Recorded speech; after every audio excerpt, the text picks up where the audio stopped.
Babysitter's Little Sister Karen's Witch is the first book in a series of spin-off books of the Babysitters Club. These books are about Christy's stepsister Karen.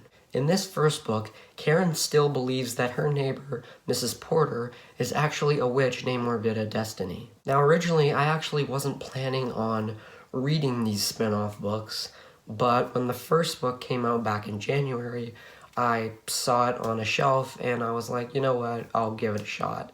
And I have to start off by saying that the best book, by far the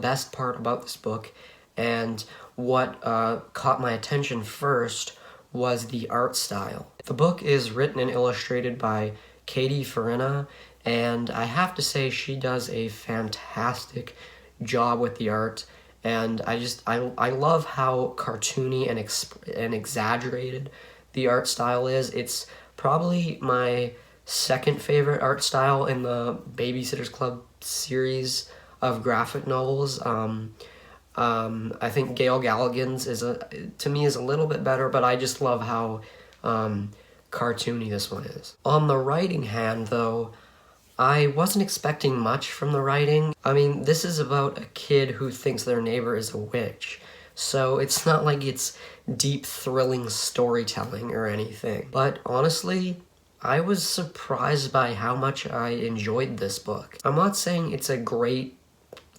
fantastic book. It's not like a really great written story. It's just, I really did have a good time reading it because just the sheer ridiculousness of the story and how it's such a ridiculous story. It's a kid who thinks their neighbor is a witch, and it's a really silly story, and I had a good time reading it, and it's not like a so bad it's good kind of thing.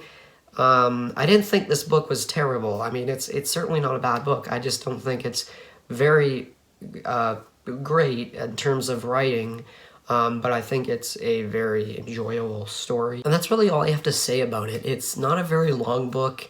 You could probably read it in about 30 minutes or so. Yeah, overall, I really enjoyed Karen's Witch. I don't think it's not even the worst Babysitter's Club book. I think book 7 is still a little bit worse, but this is certainly not a bad book. I think I would recommend it if you're a fan of the Babysitter's Club book and you need something to tide you over until book 8, or if you need something to read during quarantine.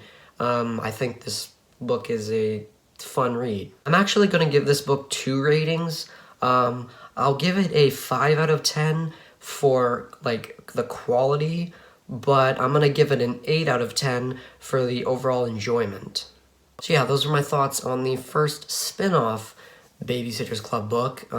There actually is already a second book scheduled to come out, I think July of this year.